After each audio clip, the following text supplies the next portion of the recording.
তা প্রতি মাসে আমারে 15,000 করে টাকা দেবেন, আমি কাজ করে দিবানি। কি 15,000 টাকা? আমি কাজের লোক বাইচে থাকতে এই আফামনি তো মরতে পারে না, আমি তারে যাই ধরবো। আমি আত্মহত্যা করব।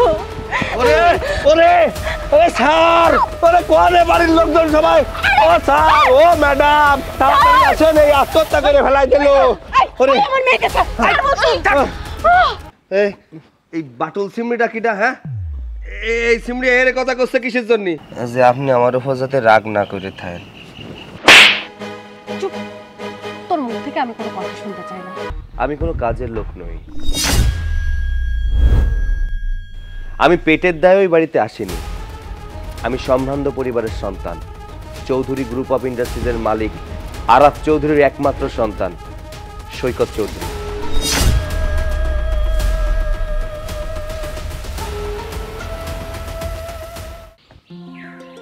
শোনো, এই হচ্ছে আমার বাড়ি। বাহ, বাড়িটা তো সুন্দর আছে, যত বড় বাড়ি তত বেশি টাকা। আচ্ছা দাঁড়াও, মা, বাবা, কে? মৌ। কি রে, এইভাবে ডাকাডাকি করছিস কেন?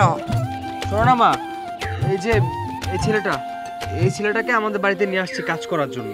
কাজের লোক আনছিস, ভালো করেছিস। এই ছেলে, তুমি সব কাজ কাম করতে পারো তো? ঠিক মতো করবে তো? হয় আঙ্কেল, আমি সব কাজ করতে পারি। আপনার কি কাজে আমার লাগবে সেইটা কোন। বাড়ির ঘর মোছাতে শুরু করে বাজার ঘাট সব কাজ আমি করে দিবানি। তাই আমার টাকাটা একটু বাড়াই দিতে হবে। আমি কিন্তু ওই 8-10টা কাজের লোকের মতো কাজ করি না, ঠিক আছে? আমি তার চেয়ে বেশি কাজ করি, বেটার কাজ করি। তাই বলে আমার টাকাটাও বাড়াই দিতে হবে, আর খাওন দাওয়ানও বাড়াই দিতে হবে। তাই তার কথা শুনে আবার ঘুরে টুরে পড়েন না। বাড়িঘর তো মেলা বড়, কাজ করতেও কষ্ট হয়ে যাবে না। তা প্রতি মাসে আমারে 15,000 করে টাকা দেবেন, আমি কাজ করে দিবানি। কি 15,000 টাকা?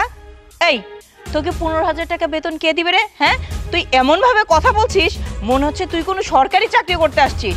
আর তাছাড়া এমনিতেও আমার বাড়িতে কোনো কাজের লোক লাগবে না, তুই যা তো এখন এখান থেকে। আরে আরে আরে আজব, তুমি কই যাইতেছো?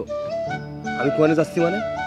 আমি চলে যাচ্ছি, শুনলেন না? আমার মা কি কলো, কাজের লোকের দরকার নেই, তো আমি এখানে থাকতে কি করবো? একটু দাঁড়াও, আমি কথা বলতেছি। মা, একটু বোঝার চেষ্টা করো, বাড়িতে একটা কাজের লোক নাই, সব কাজ আমার একা করতে হয়। আর একটা কাজের লোক থাকলে আমাদের তো হেল্প হয়, তাই না বাবা? মা, বাবা, তুমি একটু মাকে বোঝাও না প্লিজ। আহা শুভ, তুই বুঝতে পারছিস না কেন? আমার বাড়িতে অবিবাহিত যুবতী একটা মেয়ে আছে, আর এরকম একটা কাজের লোক যদি বাড়িতে থাকে তাহলে অসুবিধা হবেই। আর তাছাড়া এরকম একটা কাজের লোক রেখে আমি কোনো রিস্ক নিতে চাই না, আর আমার বাড়িতে কোনো কাজের লোক লাগবে না। হ্যাঁ, আমার চরিত্র নিয়ে টান দিল কিসের জন্য? হ্যাঁ, আমি কাজের লোক হতে পারি, কিন্তু আমার চরিত্র খারাপ না। আমার চেহারা দেখে কি মনে হয়? হ্যাঁ, আমি মায়েকে পিছন পিছন ঘুরে বেড়াই। হে রে বাবা রে, গ্রামে ওই শিউলি মালতী সব আমার পিছন পিছন ঘুরে বেড়াতো, আমি করে পাত্তা দিনি। আর সুন্দরী রমণী আইছে, তার দিকে আমি ফিরে তাকাবানি, আমার কোনো দরকার নেই। চেহারা যা সুরুত, ওর পিছনে নাকি গ্রামের সব মেয়েগুলো ঘুরতো। আসলে কথায় কথা না অনেক কিছু বলা যায়। এই বাটুল সিমড়িটা কিটা? হ্যাঁ, এই সিমড়ি এর কথা করছে কিসের জন্য? এই বাড়ির কাজের লোক নাই মানে আমার পার্টনারে কাজ করবে নাই? খবরদার, এ যদি এই বাড়ির কাজের মহিলা হয় আমি কিন্তু এর সাথে কাজ করবো না, কই দিলাম। আরে না, ও হচ্ছে আমার বউ। ভুল হয়ে গেছে, যাক বউ, ঠিক আছে, অসুবিধা নেই। এই শুভ যখন একটা কাজের লোক নিয়ে আসছে, লোকটাকে আমরা রেখে দেই। আমাদের বাড়িতে তো একটা কাজের লোক দরকার, বাজার হাট বিভিন্ন কাজ কাম করার খুবই প্রয়োজন একটা লোক। আচ্ছা ঠিক আছে, তোমাদের সবার কথা শুনে আমি কাজের লোকটাকে রেখে দিলাম। তবে হ্যাঁ, এই বাড়িতে কাজ করতে হলে কিন্তু কিছু নিয়ম কারণ আছে। আমার বাড়িতে কাজ করলে কোনো কিছু দামি কোনো জিনিস কিন্তু ভাঙাচোরা করা যাবে না। যখন যে কাজের কথা বলবে সেটাই করতে হবে। আবার আগ বাড়িয়ে বেশি কোনো কিছু কিন্তু করা যাবে না, ঠিক আছে? আর সময় মতন আমাকে সকালবেলা চা দিতে হবে। আপনাকে যদি সব নিয়ম কানুন শেষ হয়ে থাকে, তাহলে আমার কিছু নিয়ম কানুন আছে, আমি কিন্তু আমার নিয়ম কানুনের বাইরে কাজ করি না। এই, তুই এসেছিস কাজ করতে, তোর আবার কিসের নিয়ম কানুন রে? কত মানুষ তো কাজে আসে, এত নিয়ম তো নাই। আচ্ছা বল, তোর কি কি নিয়ম আছে? আমার প্রথম নিয়ম কানুন, সকাল 8টার মধ্যে করলাম আমার নাস্তা দরকার। আমি সকালবেলা কিন্তু ওই যে পাউরুটি, সাগর কলা আর হচ্ছে ডিম পোস্ট খাই। এ না হলে কিন্তু আমি আমার নাস্তা শেষ করতে পারি না। আর দুপুর 2টার মধ্যে সবার খাওয়া দাওয়া শেষ করতে হবে। আমি সপ্তাহে 4 দিন গরুর গোশত দিয়ে ভাত খাই, এটা কলম লাগবে এই বাড়ির মধ্যে। আর রাত 8টার মধ্যে সবার খাওয়া দাওয়া শেষ করে শুয়ে পড়বেন, আমারে আর জ্বালাবেন না। রাত 11টা পর্যন্ত সর্বোচ্চ কাজ করতে পারবো, এরপরে আর আমি কোনো কাজ করতে পারবো না। এরপরে যদি আমার দিয়ে কেউ কাজ করাতে চায় তাহলে কিন্তু ওভার টাইমের পয়সা দিতে হবে। আর ওভার টাইমের পয়সা না দিলে কিন্তু ওই মুহূর্তে আমি বাড়ি ছেড়ে চলে যাব, আমার এই তল্পা সহ। আপনারা কিন্তু কিচ্ছু করতে পারবেন না। শুভ, তুই এটা কি কাজের লোক নিয়ে আসছিস? ওকে এই বাড়িতে কাজ করার জন্য আসছে নাকি আমাদেরকে নিয়ম কানুন শেখানোর জন্য আসছে? বাবা, আমি মাপ চাই, এইরকম কাজের লোক আমার বাড়িতে লাগবে না। স্যার, আমার মনে হচ্ছে এনি শুধু শুধু আমার এনি আইসে সময়টা নষ্ট করলেন। আমার ওই পাশে এক বাড়ি আমার কাজের জন্য কতিল, ওরা আমার 2 মাসের বেতন এক্সট্রা দিছিল, তাও আমি না যাই আপনার সাথে চলে আসলাম। এনি আইসে আপনাকে ব্যবহার দিয়ে কিন্তু আমার ভালো ঠেকলো না। আমি চলে যাব, আমার আটকালেও কোনো লাভ হবে না। আরে না না না, কোথায় যেতে হবে না, তোর সব শর্ত মেনে নিতেছি।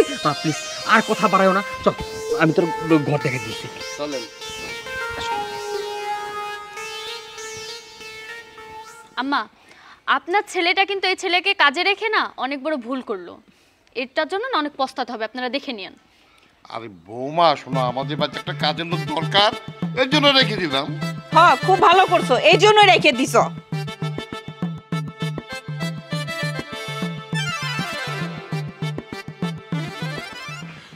কি বললে তুমি? তুমি আমাকে বিয়ে করতে পারবে না? এতদিন যাবত তুমি আমাকে বিয়ের প্রলোভন দেখিয়ে এখন কিনা তুমি আমাকে ছেড়ে দিবে। তোমার সন্তান আমার গর্ভে, আর এখন কিনা তুমি আমাকে বিয়ে করতে পারবে না? ঠিক আছে, তুমি যদি আমাকে বিয়ে না করো, এই মুহূর্তে আমি এই ছাদ থেকে লাফ দিয়ে আমি আত্মহত্যা করব। আমি কাজের লোক বাইচে থাকতে এই আফামনি তো মরতে পারে না, আমি তারে যাই ধরবো, আমি আত্মহত্যা করব। ওরে ওরে ওরে স্যার, ওরে কোনে বাড়ির লোকজন সবাই, ও স্যার, ও ম্যাডাম, তাড়াতাড়ি আসেন, এই আত্মহত্যা করে ফেলাই দিল। ওরে আমার মেয়েকে ছাড়, আর বলছি কি ব্যাপার, তুই ওকে ধরেছিস কেন? আমার চরিত্র নিয়ে কথা করছিলেন তাই না? আমার চরিত্র খারাপ, চরিত্র খারাপ আপনার মাইয়ের। আপনার মাইয়ে আর একটা সিম্বার সাথে প্রেম করে আপনার মাইয়ের পেটে তার বাচ্চা, এখন সে মাইয়ে নেবে না, তাই আপনার মাইয়ে হেন্দে লাভ দিয়ে মরে যেতে যাচ্ছিল। আমি কাজের লোক যদি না থাকতাম আজকে আপনার মাইয়ে উপরে চলে যেত। চুপ, একদম কোনো কথা বলবি না, অশিক্ষিত মূর্খের বাচ্চা। আমারে মারলেন কেন? হ্যাঁ, এ নাকি উপকারের প্রতিদান থাপ্পড়? থাপ্পড় দিয়েছি, বেশ করেছি। মা, এই অশিক্ষিত মূর্খটাকে কই পেয়েছো? আমাদের ছাদে ওঠা সাহস কিভাবে পায়? আরে তোকে তো বলাই হয়নি, ওই বাড়িতে নতুন কাজের ছেলে, এই বাড়িতে কাজ করতে আসছে। কি, এই লোকটাকে আমাদের বাড়িতে কাজের লোক হিসেবে রাখছো, যার কোনো ডিসিপ্লিন নেই? মেয়ে মানুষ দেখলে জড়িয়ে ধরতে মন চায়, তাই না? আমি ছাদে ওইটা কি খারাপ কাজ করেছি? নাই, আপনারে বাঁচাইছি, আপনি তো সুইসাইড করতেছিলেন। মা, মা দেখছো, ও সুইসাইডটাও ঠিক মতো বলতে পারতেছে না। এই ছোট লোকের বাচ্চা, বেশি কথা বলিস না। তুই কি বুঝিস? হ্যাঁ, তুই কি বুঝিস?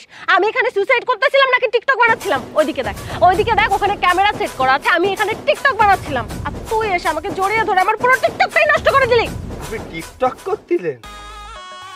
আমি ভাবলাম আমি কাজের লোক বাইসে থাকতে এই বাড়ির মায়ে তো মরতে পারে না, আমি কত কষ্ট করে ঝাঁপ দিয়ে দৌড়ে এসে আপনারা যাচ্ছে ধরে বাঁচালাম, আর আপনি আমার ইমোশন নিয়ে খেললেন না।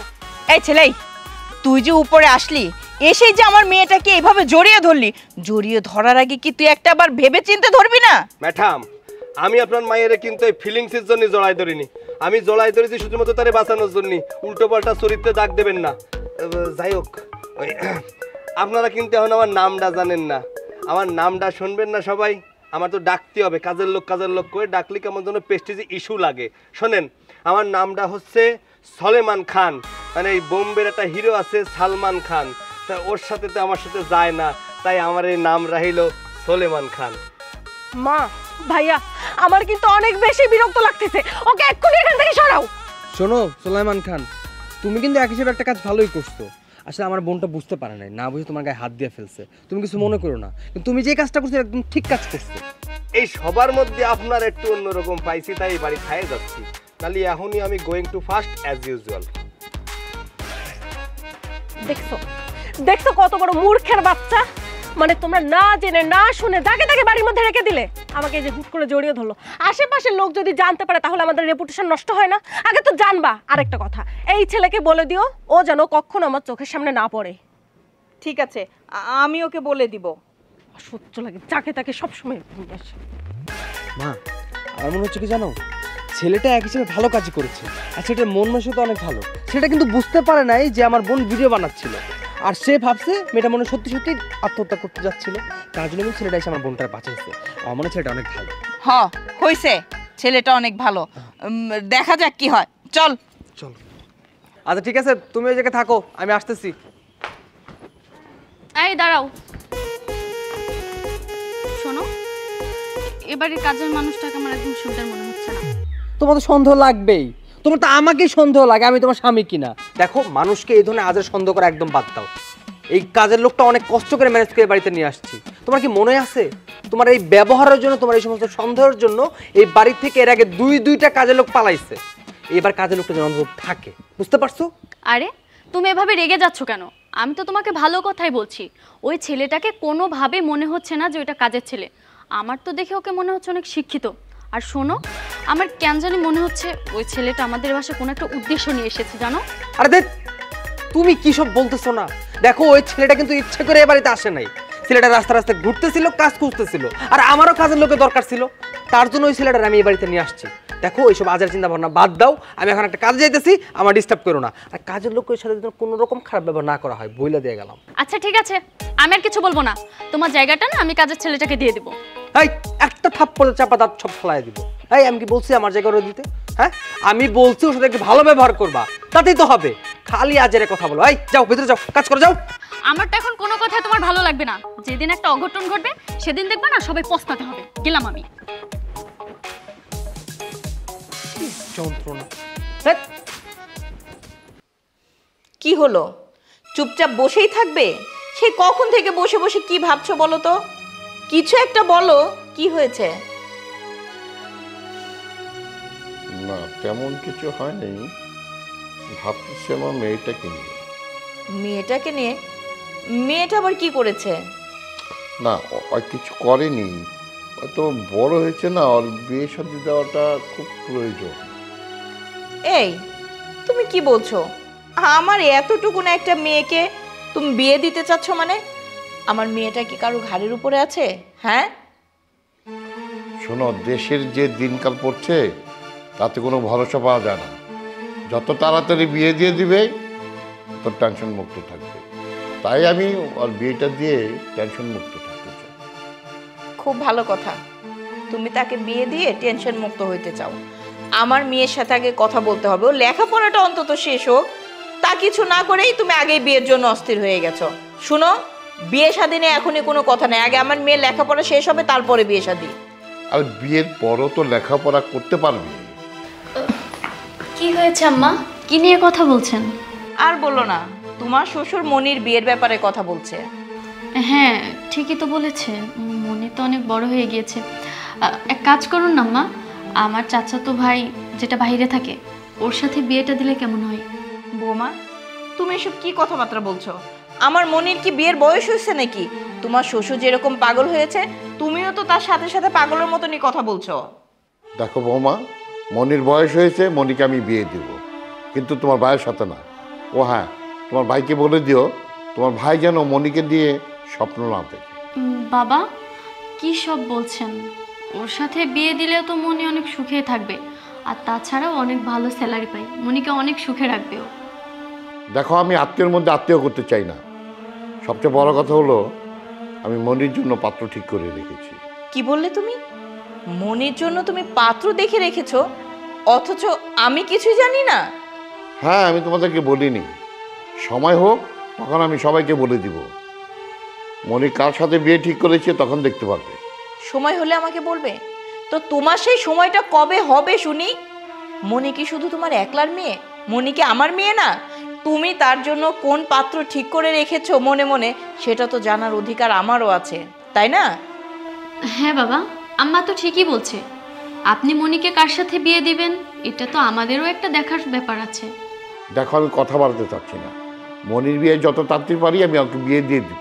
বাবা, আপনি কি আমাকে কোনোভাবে ছোট করার কথা ভাবছেন? মানে আমার ভাইয়ের সাথে মনির বিয়ের কথা বললাম বলে আপনি আমাকে ছোট চোখে দেখছেন? দেখবেই তো, দেখবে না? কারণ সে তো তার মেয়ের জন্য পাত্র পছন্দ করে রেখেছে। যাই হোক বৌমা, গিয়ে দেখো তো এই যে আমাদের কাজের ছেলেটা, কি যেন নাম, সোলেমান, ও কোথায় একটু দেখো তো। ঠিক আছে। শোনো, আমি যা বললাম একটু ভেবেচিন্তে দেখো। শুনো, ভাবাভাবির কিছুই নেই। আমার মেয়ের লেখাপড়া শেষ হবে, তারপরে ওর বিয়ের কথাবার্তা, তার আগে নয়।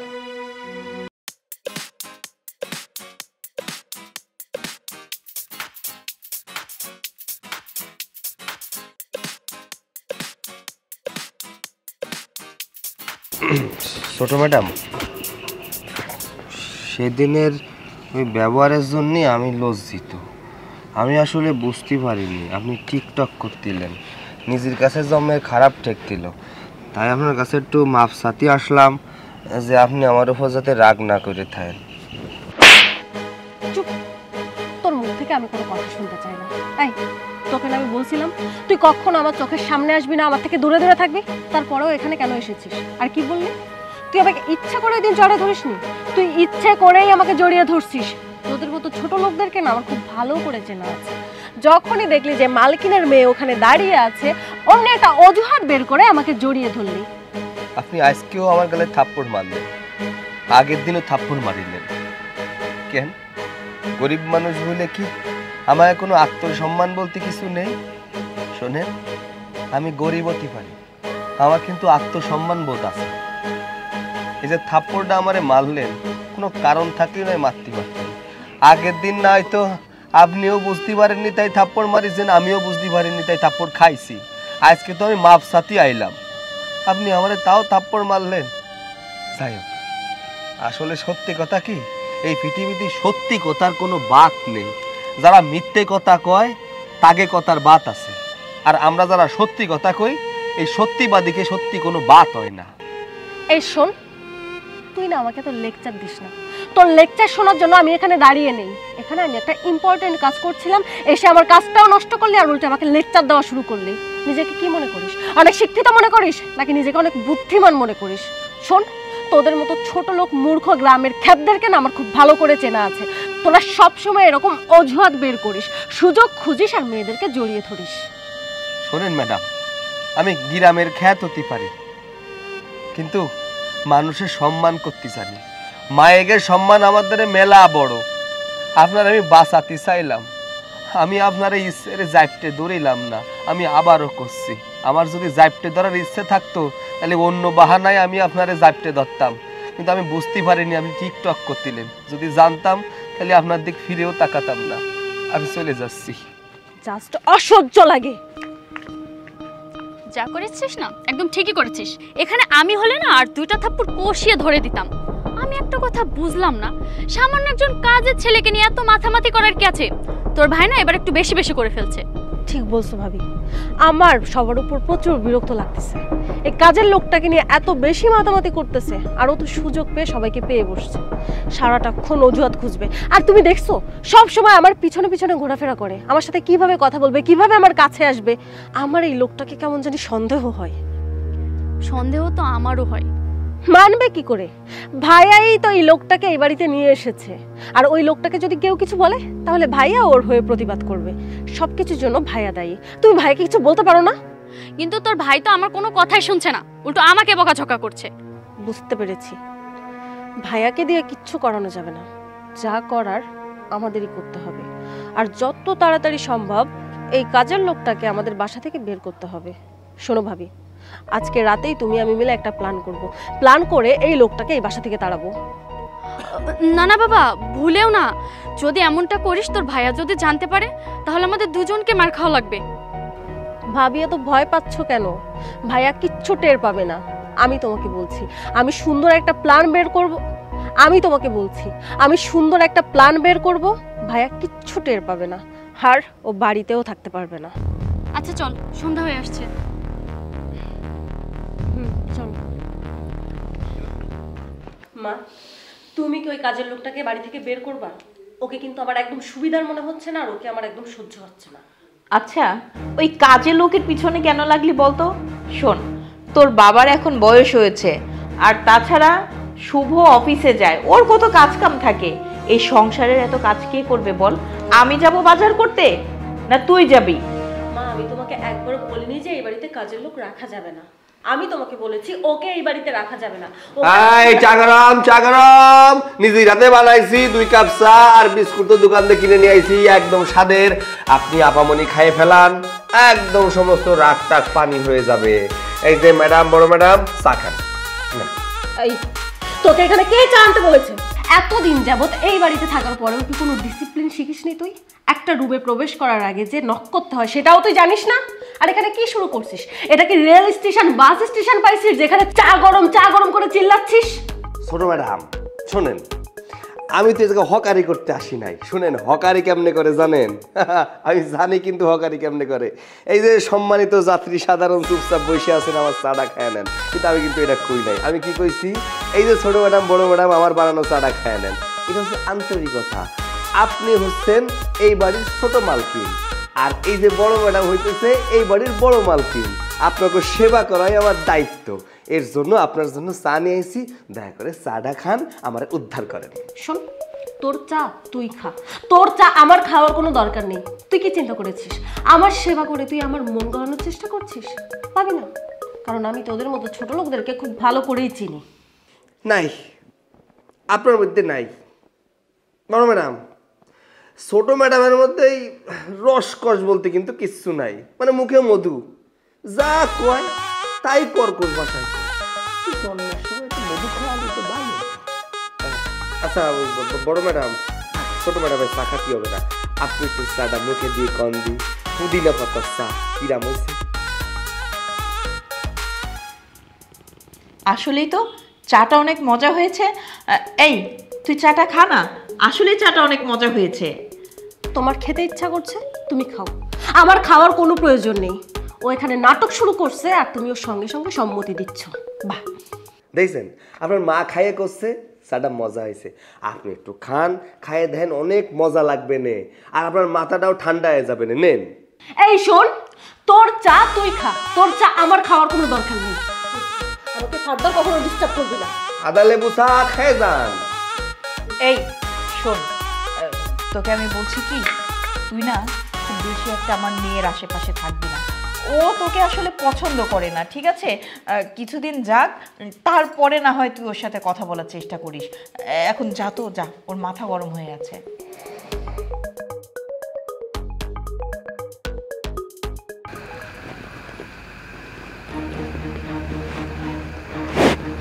ভাবি, কি ব্যাপার, দরজা খোলা কেন? চল তো সামনে আগে গিয়ে দেখি। আপনি এত বেখেয়ালি কেন? একটা জিনিসও গুছিয়ে রাখতে পারেন না? Please try to understand, this are very important documents for our project. Try to find the documents as soon as possible. আপনি যদি ডকুমেন্টসটা না পান, will very loss for our কাম। আপনি যদি ডকুমেন্টসটা না পান, our company will be lost a lot. Understand? I'll fire you.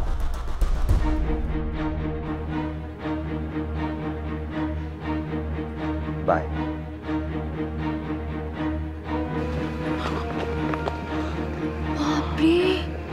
এসব আমি কি শুনলাম? আমি নিজের কানকে বিশ্বাস করতে পারছি না যে সামান্য একটা চাকর, সে কিনা ইংলিশ এত সুন্দর করে কথা বলছে। আমার কি মনে হয় জানো, কোথাও না খুন খারাপি করে চলে এসেছে, এসে আমাদের বাসায় আশ্রয় নিয়েছে। হ্যাঁ ভাবি, তুমি ঠিক বলেছ। ওর কাছ থেকে আমাদের সবার এখন সাবধান হওয়া উচিত। ওকে এভাবে ছাড় দেওয়া যাবে না, ওর উপর নজর রাখতে হবে। এখন তো কিছু করতে পারবো না, যা হবে সকালে দেখা যাবে। চলো চলো।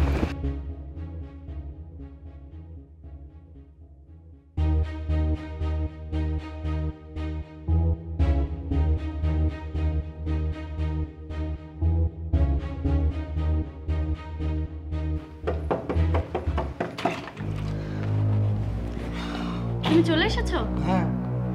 তোমার সাথে আমার কিছু কথা আছে। কি কথা বলো? আরে তোমাকে বলেছিলাম না ওই কাজের ছেলেটা অনেক সন্দেহজনক। আজকে কি করেছে জানো? কার সাথে যেন ইংরেজিতে ফটো ফটো করেই যাচ্ছে। এই তুমি কি পাগল হয়ে গেছো? তুমি জানো না ও তো ইংলিশ সবসময় বকবক করে, আরে ও ভুলভাল ইংলিশ বলে, এইসব কখনো কানে নেবে না, বুঝছো? আরে বাবা, তুমি যেমনটা ভাবছো আমিও তেমনটাই ভেবেছিলাম, কিন্তু না, এখন তো দেখছি পুরোটাই উল্টা। আমার মনে হচ্ছে ছেলেটা অনেক শিক্ষিত, ও কোনো মতলব নিয়ে আমাদের বাসায় ঢুকেছে। এই শোনো, মাত্র আমি অফিস থেকে আসছি, আসার সাথে সাথে এই কাজের ছেলে কি করছে, ইংলিশে কথা বলছে, সেইটা বলছে, এসব তোমাকে শুনতে চাইছি? আমি আসছি কই আমার জন্য পানি আনবা, আমার জন্য খাবারের ব্যবস্থা করবা, তা না করে তুমি কি বলতেছো যে কাজের ছেলে এটা করছে এটা করছে। তোমাকে আমি বারবার বলছি এই সমস্ত আজের সন্দেহ করা বাদ দাও, ফাইজলামি শুরু করছে। এই এখানে দাঁড়িয়ে দাঁড়িয়ে কথা না বলে এখান থেকে যাও, গিয়ে আমার জন্য খাবারের ব্যবস্থা করো। আমার কথা তোমার বিশ্বাস হচ্ছে না তাই তো? ঠিক আছে, আমার কথা তোমাকে বিশ্বাস করা লাগবে না, তোমার বোনকে গিয়ে জিজ্ঞাসা করো, তোমার বোন তোমাকে সবটা বলবে। আরে দেখ, ওকে কি জিজ্ঞেস করবো?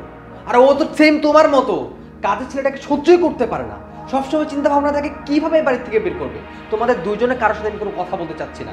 আমি অফিস থেকে কাজ করে আসছি, আমি প্রচুর টায়ার্ড, তুমি যে আমার খাবার ব্যবস্থা করো, যাও।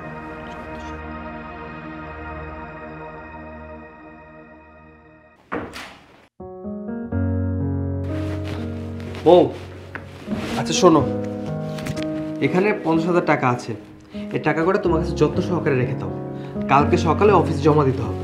আচ্ছা ঠিক আছে, তুমি ফ্রেশ হয়ে আসো, আমি তোমার জন্য খাবার রেডি করছি। আচ্ছা ঠিক আছে। ভাবি, ওই কাপড় সাপড় দুটি দিলেন, তা ধুয়ে দিছি, এখন হয়তো নাড়িয়ে দিলাম, আর কিছু করতে হবে? না, ওই ইয়ের জন্য খাবার বাকি, যা তো সাহেবের জন্য। ও আচ্ছা ঠিক আছে, আমি খাবার বাইরে দিচ্ছি।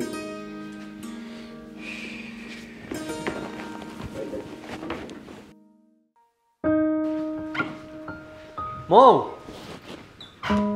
আরে তুমি না বললে বিছানায় বালিশের নিচে তুমি টাকা রাখছো, কই আমি তো কোথাও টাকা খুঁজে পেতেছি না। আরে বাবা, আমি তো ওইখানেই রেখেছি, ভালো করে দেখো পেয়ে যাবে। আরে শুধু ভালো না, পুরো বিছানা আমি এলোমেলো করে দেখছি, আমি কোথাও টাকাটা পাইতেছি না। আরে বাবা, আমি তো ওইখানেই রেখেছি, তুমি ভালো করে গিয়ে খোঁজো। শুধু ভালো করে না, পুরো বিছানা আমি এলোমেলো করে খুঁজছি, কোথাও টাকাটা পাইতেছি না। শুধু বিছানাই না, ঘরের ওয়ার্ড্রোব চেক করছি, আলমারি চেক করছি, কোথাও টাকাটা পাইতেছি না। কি বলো? আমি তো বিছানার নিচে রেখেছিলাম, টাকাগুলো কোথায় গেলো? আমার মনে হচ্ছে তোমার দেখতে ভুল হয়েছে, তুমি একটু ভালোভাবে দেখো। এই, কি ফাজলামু? হ্যাঁ, সামান্য কিছু টাকা দিছি, সেটা তুমি সামনে রাখতে পারতেছো না? কি শুরু করছো তুমি? হ্যাঁ, আরে কি হয়েছে, এত চিল্লাচিল্লি করছিস কেন? আরে মা আর বলো না, আমি ওকে কিছু টাকা দিয়েছিলাম টাকাগুলো রাখার জন্য, সে টাকাগুলো কোথায় রাখছি সে বলতেই পারতেছে না। টাকাগুলো এই মুহূর্তে আমার অফিসে জমা দিতে হবে, না দিলে আমার চাকরি থাকবে না। কি বলছিস বৌমা? তুমি টাকা কোথায় রেখেছিলে যে শুভ টাকা খুঁজে পাচ্ছে না? আম্মা, আমার খুব ভালো করে মনে আছে, ও যখন আমাকে টাকাগুলো দিয়েছিল আমি বিছানার নিচে টাকাগুলো রেখেছিলাম, কিন্তু এখন টাকাগুলো কোথায় গেল আমি সত্যি জানি না। বৌমা, তুমি একটু ভালো করে মনে করে দেখো তো, টাকাগুলো কোথায় রেখেছিলে? বিছানার নিচে রেখেছিলে নাকি অন্য কোথাও? একটু মনে করো তো মা। মা ও কি বলবে, ও আমাকে বলতেছে ও নাকি বিছানা বালিশের নিচে টাকা রাখছে। আমি পুরো বিছানা এলোমেলো করে খুঁজছি, কোথাও টাকা পাইনি। শুধু বিছানা না, ঘরের ওয়ার্ড্রোব চেক করছি, আলমারি চেক করছি, ঘরে কোথাও টাকা নেই। টাকাটা কোথায় গেল? টাকা কি ভূতে এসে নিয়ে গেল? তোমরা এখনো বুঝতে পারছো না? টাকাটা আমাদের বাসার কাজের লোকটাই চুরি করেছে। ওকে আমি কেন সহ্য করতে পারি না? ওর চেহারাটা দেখলেই তো মনে হয় ও চোরের বংশধর। আর তোমরা এখনো কনফিউজড? ওর ঘরে গিয়ে তল্লাশি করো, দেখবে টাকাটা সুরসুর করে বেরিয়ে আসবে। হ্যাঁ আম্মা, হতে পারে, কারণ ও যখন আমাকে টাকাগুলো দিয়েছিল তখন কিন্তু কাজের ছেলেটা আমার সামনেই ছিল। এই এখন ঠাস করে কাজের ছেলে দোষ দিয়ে ফেললি? হ্যাঁ, টাকা ও নিছে, টাকা তুই তোর বাবার বাড়িতে দিয়ে আসছিস সেইটা বল। আহা বাবা, এত রাগারাগি করিস না তো, আগে গিয়ে চল দেখি ওখানে পাই কিনা। চল চলো।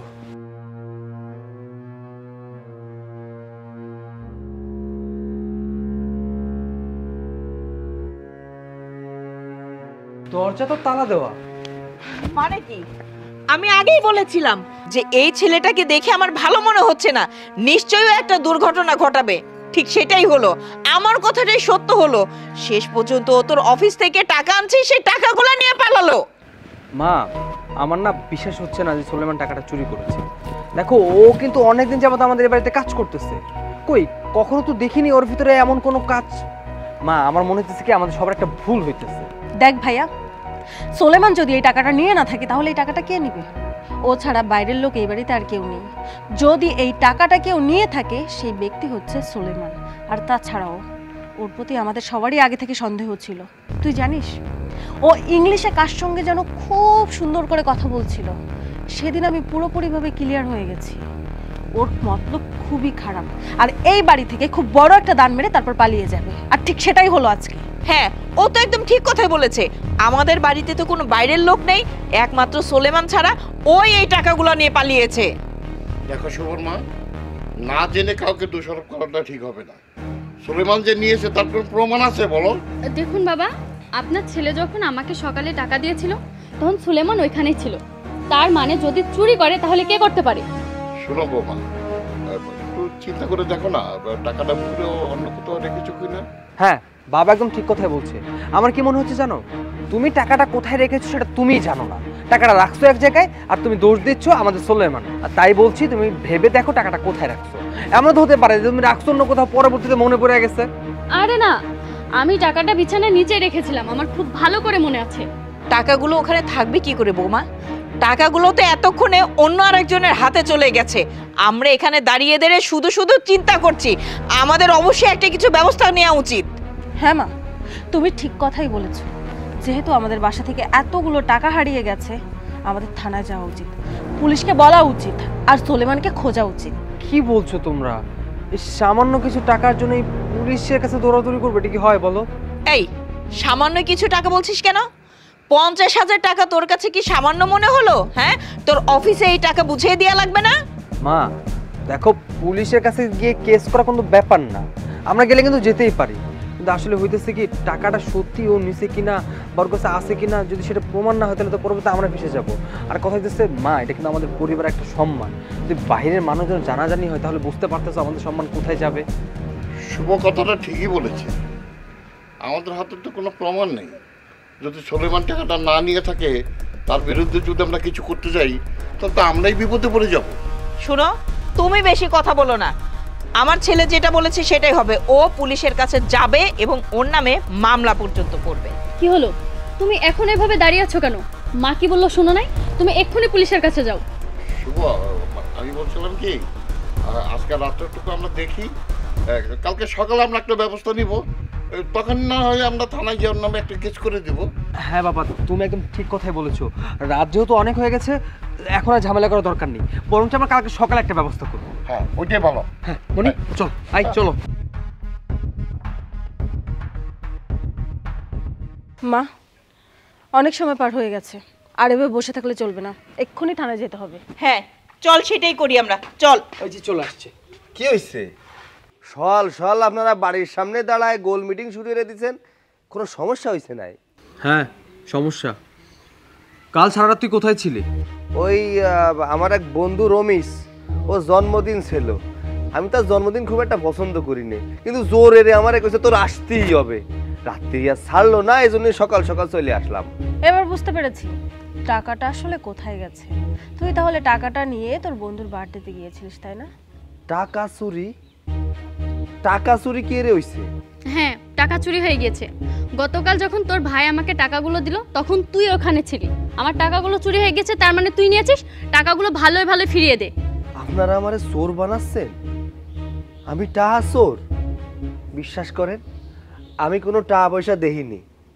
আর টাকা পয়সা দেখলি বা আমি নিতে যাব কিসের জন্য?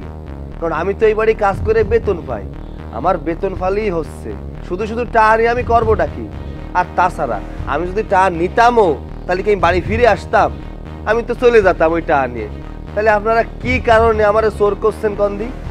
হ্যাঁ, ফিরে তো অবশ্যই আসবি, কারণ তুই খুব ভালো করে জানিস যে আমাদের বাড়ি থেকে যেহেতু এতগুলো টাকা হারিয়ে গেছে, আমরা সহজে এটা ছাড় দেব না। আমরা পুলিশের কাছে যাব, পুলিশ কমপ্লেন করব।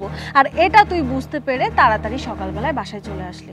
কি ভেবেছিস তুই যে গভীর জলের মাছ সেটা আমরা বুঝতে পারবো না? আমরা সেটা খুব ভালো করেই বুঝে ফেলেছি। আমার কি মনে হয়েছে জানিস, তুই হয়তো কোনো বড় ধরনের ডাকাতি করে এসেছিস, আর তা না হলে কোথাও থেকে মার্ডার করে এখানে এসে গা ঢাকা দিয়েছিস। ভাইয়া, তুমি এখনো কেন দেরি করছো? ওকে যেহেতু হাতের সামনে পেয়েছো, এক্ষুনি আমাদের পুলিশের কাছে যাওয়া উচিত। দেখ সোলেমান, এই বাড়ির সকলের বিরুদ্ধে গিয়ে তোকে আমি এই বাড়িতে কাজ দিয়েছি, আমি কিন্তু তোকে রাস্তা থেকে এই বাড়িতে নিয়ে আসছি। দেখ, তোকে আমি রিকোয়েস্ট করতেছি, টাকাগুলো আমার অফিসের খুব জরুরি টাকা। এই টাকাগুলো আজকে সময় মতো না দিতে পারলে আমার চাকরিটা থাকবে না। প্লিজ, তুই যদি টাকাগুলো নিয়ে থাকিস তুই আমাকে টাকাগুলো দিয়ে দে। শোন, টাকা পয়সার লোভ না সবারই আছে।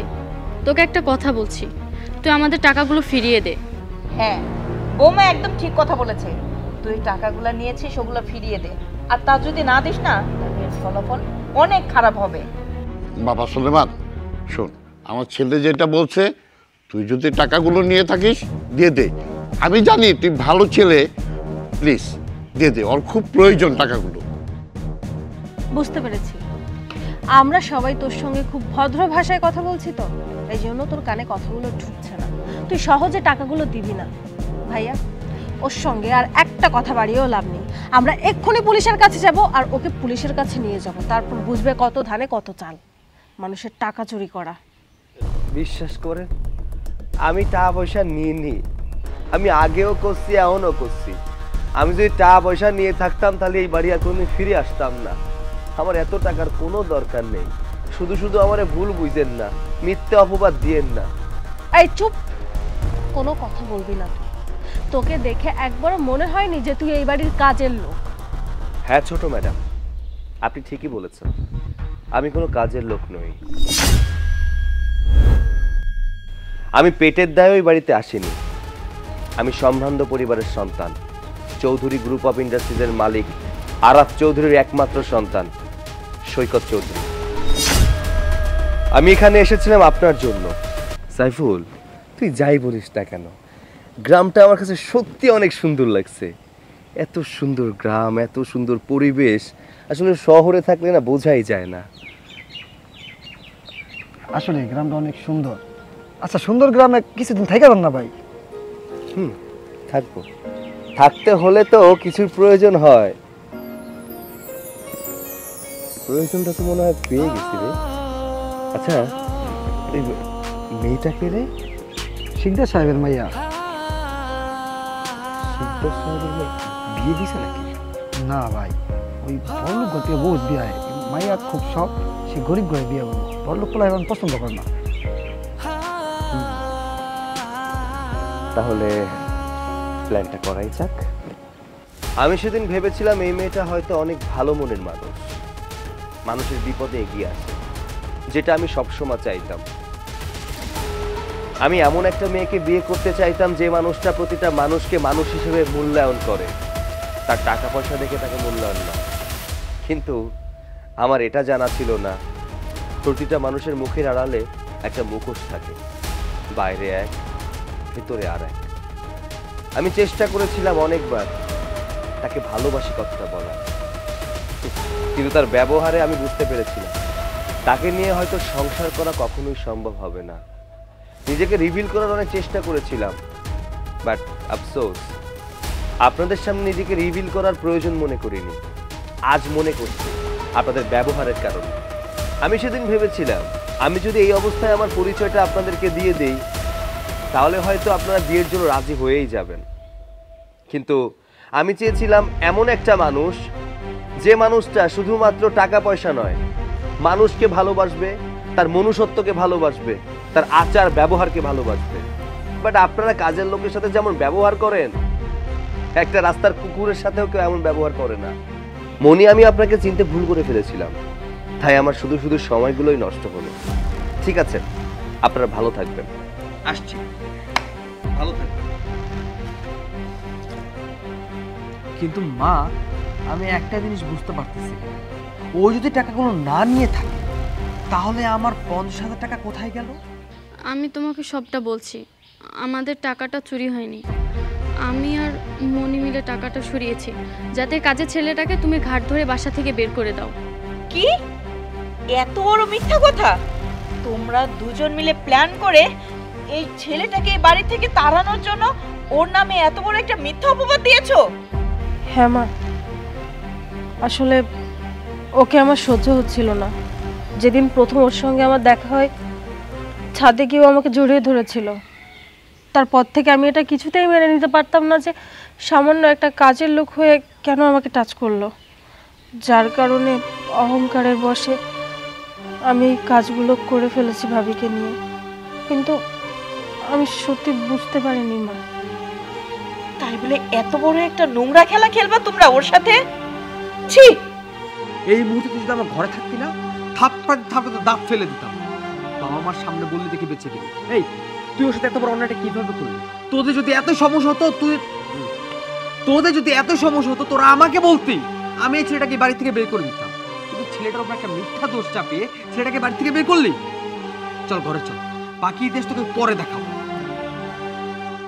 আমাদের মেয়েটাকে লাই দিয়ে দিয়ে আমরা মাথায় তুলে ফেলেছি।